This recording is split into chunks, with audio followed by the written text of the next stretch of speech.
It's 8 o'clock in the morning, and here is Gav arriving. We're going to be off. Morning. Morning, Gav. How you doing? Not too bad.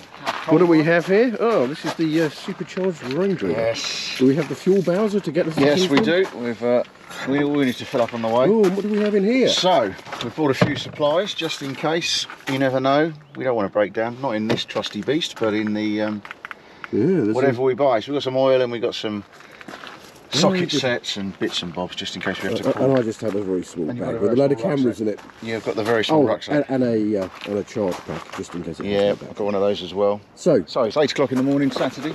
So the question is, do I need my flat cap? I think you should. I think the flat cap should be part of the channel, really, and wherever we go, the because it will just annoy. It will annoy. Well, it may annoy more people. We can take comments on that. Yeah, right. We can do. There we are. So we're on our way up here, and look, there's the Volvo graveyard. Now there are a couple of Volvos in the show, in the auction. It's not a show; it's an auction. But who knows? If we buy a Volvo, I don't think we will. There's an Amazon. There was a 850 GLT, but I think that was on Sunday. You probably want to talk to me.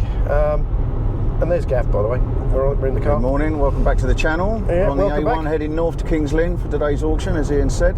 Yep. Lovely weather, beautiful. Oh, I got my cap. Do you want to see the cap? Let's take the verdict on the cap. Yeah, let's see the cap. Oh, there it is. There's the cap. There's the cap. Some hate it. No sheepskin, but the cap is on. So, no, we did talk about sheepskin. The sun is just in the wrong place, right behind us there. But hey, well. Never mind. So anyway. ETA, what, 9:51, I think? An hour and 11 minutes to go. Yeah. So there we go. Off on our way. So, little update for you. Our thoughts on the cars we're going to take a look at the auction today. We shortlisted them at the end of the last video. Gav, update on the things you were interested in. Yeah, so I'll talk about the Boxster first. So I've done a history check on that and it's very good. MOTs, it's flown past. I think it's only ever failed one MOT.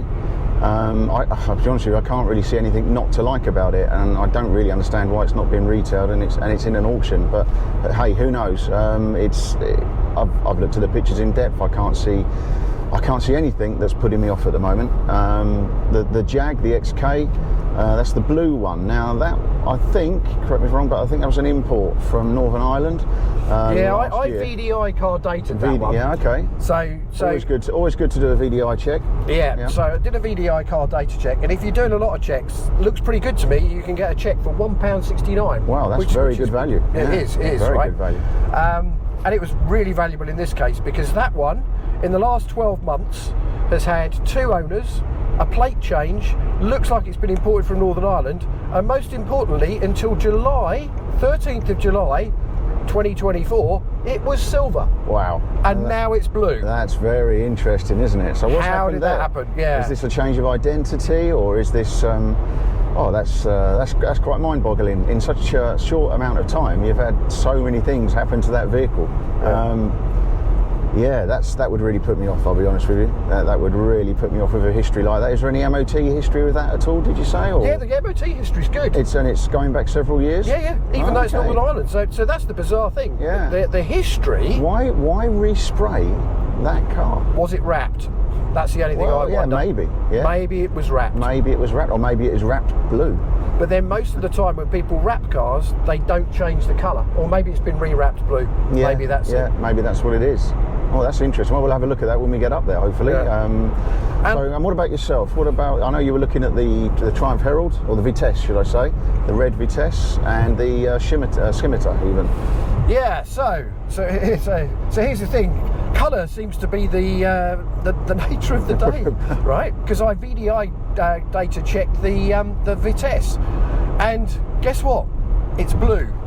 But unless I'm colourblind, all the photographs show that being a nice shiny colour of red. I know it's a fantastic colour of red, and it doesn't look like, from the photos, that it's been resprayed. Yeah, that's interesting, isn't it? It's why? I mean, some people don't change the documentation with the DVLA when they do make changes to vehicles, but for something like that, and it looks so good as well, you would, wouldn't you? Really, you would make the effort, I think, to make its history and title nice and clear. But, well, I think you would. Yeah. But I mean, I think, and also looking at it, it's difficult to tell from the photographs, and we're not for 100% certain, but it doesn't look like a car that's been resprayed to me, because all the door shuts and things like that are all red. So if it's been a back to shell respray, if it has been. Yeah. So I think we need to check that one out. Well, and find out. We can look for various areas on that, can't we, to see if there are any other colours other than red, you know. Yeah, and it's only, again, it's got like one MOT showing, no history. So, so was that somebody that had a dodgy old blue one with title, and then somehow found a nice red one and transferred the title? We'll have a look at that. Well, we don't know that. We've got to be careful. We're just making, and who knows? Let's have a look. Scimitar, on the other hand, looks really, really clean. Good history. And there's a lot of interest at the but there's a lot of interest. I followed and had a look through the Anglia Car Auctions video run through. They did about an hour and a quarter. Had a look at that. Apparently they're having a lot of interest in that. Yeah, quite no interest in the Boxster that we could see anyway. That wasn't mentioned at all. Boxster wasn't mentioned. Yeah. So the Vitesse was, though.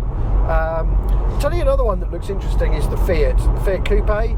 That's had 2 owners. Now that's in red. Is it really in red? Yeah, and it's really red. It really is red. And it's got a full MOT history going back. It's done kind of like about 500 to 1,000 miles a year. That could be a little bit of a problem.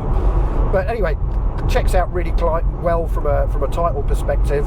So that could be it. And I don't know. Let's see what happens. So let's see what happens. Scimitar looks good, but I think that's going to go for a lot more money than the sort of guide price. And if that's the case, I don't see us going for that, because we don't want to be overpaying. No. I think the Vitesse, sadly, is going to prove to be a bit risky. Yes, I do, definitely. But the Porsche, I think if we could get that just all in with fees, VAT, anywhere around 5.5. I think 5.5 to 6 at a push, because privately you can get one for 6.5. An auction is always a risk.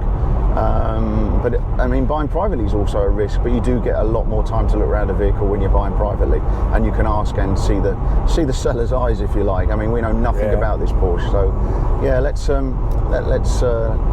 see how it looks when we get up there. But at the moment, I think that's looking, for me, to be the one. I think the Porsche is the one on the money. Yeah, it's got the best. It's got the best checkout. Scratches your itch as well. Yeah, so, it does. My Porsche Boxster itch. So yeah, let's see. Let's see. We'll talk to you again when we're at the auction. Yeah. If you like this video, like and subscribe as always, and there'll be links to VDI car data down below in the comments as well. So you know what to do. Speak soon. Should have turned off there. We've just missed our turning. We've just missed the turning. How did you do that? I was too busy. And I bet you, actually, this is the showground. This is Peterborough Showground, there, isn't it? Well, it says we can go on and get off the next one, so it's only a mile away. So we just missed the turning. So, in classic style, you will. My family will tell you all that I always miss junctions. So you know. Well, there we go. So here we go. We've arrived. Anglia Car Auctions, classic auction. There we go. Oh. We need to find somewhere to park, it's quite busy. Oh. So here we are, we've arrived. Gav seems to be interested in this Bentley. There we go, we're in the auction hall. Please go find the cars we're looking at that we're interested in. You got anything to say to us, Gav? Well, it's a busy place, that's what we can certainly say. It's we have registered. We have our bidding numbers. We've got our bidding numbers. There we go. That's me. 1658. And I am 1657. 56 even. So yeah. Anyway, we're going to have a look around. We'll cut in and look at stuff as and when we see interesting. Some of